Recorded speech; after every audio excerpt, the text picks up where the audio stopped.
It's 101.1 The Wiz, the girl with the 411 Nella D, and I got the homie in the building. G Herbo, what's going on? What's up? What's up? What's up? Now, this ain't your first time in Cincinnati. You done been here like a few times. A lot of times.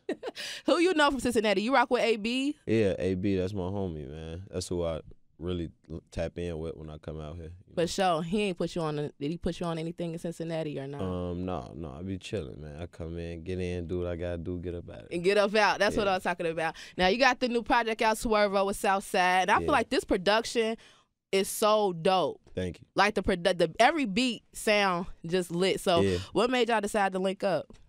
Southside, that's my big bro. I've been really dealing with Southside for about probably 5 years now, maybe 6, going on 6, because he produced Rollin' too. Like a lot of people don't know, Rollin', Just Bars, like a lot of my songs early on, he produced. And Southside, he'll produce, like I was just saying earlier, he try to challenge me, you know what I'm saying, to do certain type of beats. So even when it's like, I really wouldn't make myself fit on the beat, I just try to make the beat fit, you know what I'm saying, what I'm doing or what I'm trying to do. So and he pushing you, yeah, he just really give me a topic or we got our own really method on how we record music and everything. You know and I got this tour coming up, and I know I was like, you know what, this is so big for you. You know what I'm saying, to have this tour. So how do it feel to know you about to go out here? How many cities?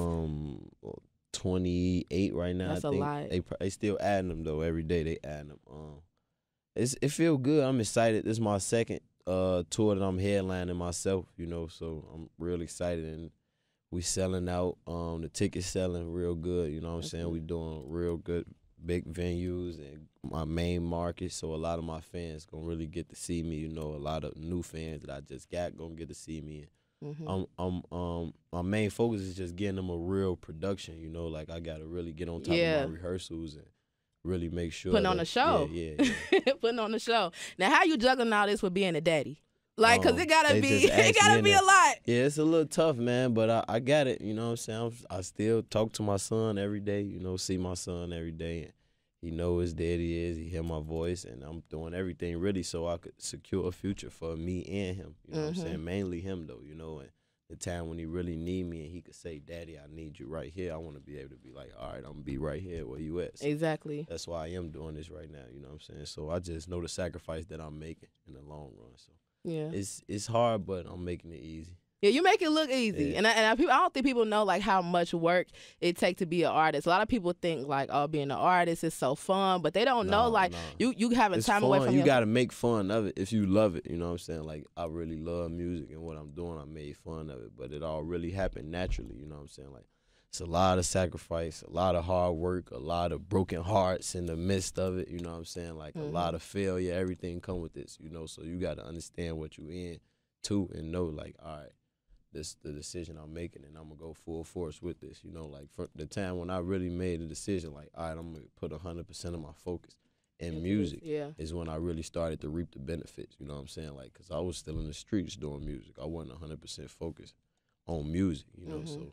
That's the sacrifice you got to make, too. It's not easy at all. It's hard, you know. You got to – it's a mind game. Yeah, I had spoke with Money Man. I did an interview with him, and he talked about that. He had said beforehand he wasn't really getting the results he wanted because he didn't have both feet in. And he was kind of doing other stuff, but he wasn't that focused. Like, you really got to focus on the music. It's not no ifs, ands, or buts. Like, it's not really a coincidence or anything happen. Like, even if you do get a taste of the lifestyle or whatever, if you're not really making a sacrifice and saying this is what I'm going to be dedicated to 100%, you never going to get the full benefits of it, like, ever. And nothing you do, they don't got to be music. That could be anything. You want to be a chef, a librarian, a basketball player.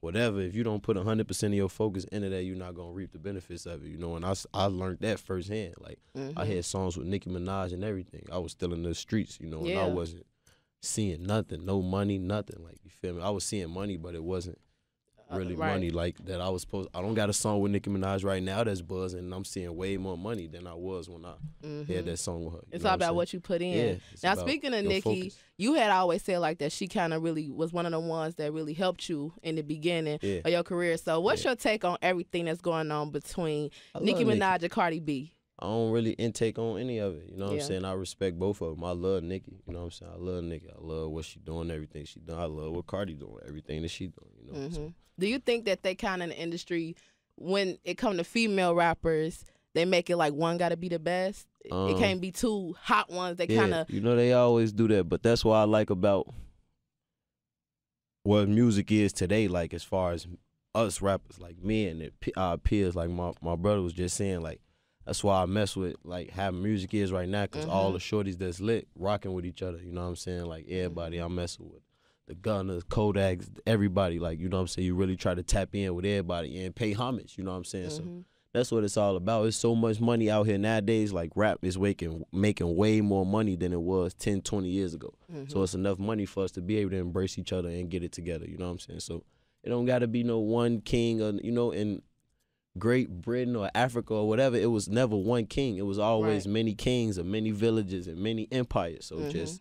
you got to build your own empire, you know what I'm saying? You so focused on this king over here, you never going to become a king yourself, because you're not trying to make yourself a king. Exactly. Yeah. Now, I know you got Thug on your album. How did y'all link up? And I think that might be one of my favorite songs. Yeah, Thug, that's my homie. It's super hard. I was just talking about really just, you know, watching Thug recording process, you know what I'm saying? To make you respect him as an artist a lot more, man. You know what I'm saying?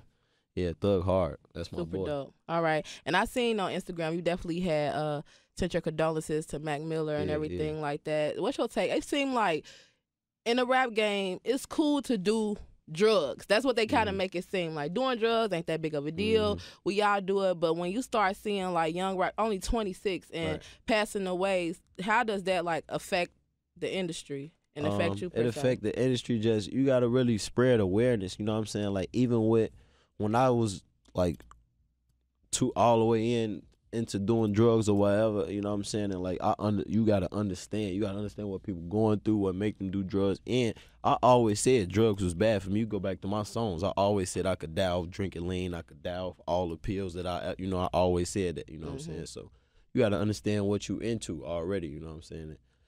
You just can't judge people. You just gotta, you know, look at their situation. If you're gonna put insight on it, however, you know what I'm saying? But I just send my condolences out. Yeah, because it's a lot of pressure with being an artist, especially now. Like, it's a lot of pressure. That's what I put on my caption. You know what I'm saying? It's a lot of pressure. It's a lot of pressure. Of people depending on you, and it's a lot that you might see for yourself. You might be, you know what I'm saying, not seeing a lot of happiness that people may think that you are seeing from this. You know what I'm saying? You trying to make so many other people happy, you're not really making yourself happy. You know, so it's a lot that go on behind closed doors in the music. Yeah. So what do you give advice to some young artists, especially like from your city, from Chicago, like about wanting to get into the industry and using like drugs and things like that? Like, what would be your advice to all of them? My advice would be, I would always say, you know, drugs like aren't always the best way to go. You know what I'm saying? Because it's always man over matter. That's why I had quit lane when I quit. You know, because it's a man over matter thing. I always go through hurt. It don't matter how many drugs you do when you wake up sober, you still gonna be dealing with that hurt the next day regardless, you know what I'm saying? But I just say I understand what you may be up against, and you know, everybody don't got the same mindset, the same mind structure. So you should just try to talk to somebody if you can, or get the best help that you can, you know what I'm saying? Everybody needs somebody. Nobody is perfect, you know. So I just wanna say I understand, you know.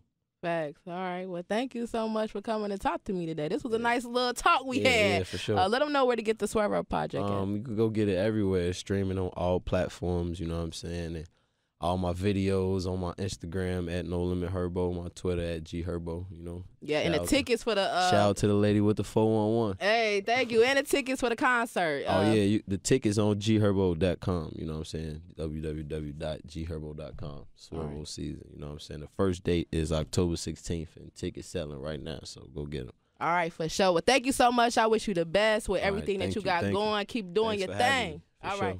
It's 101.1 The Wiz.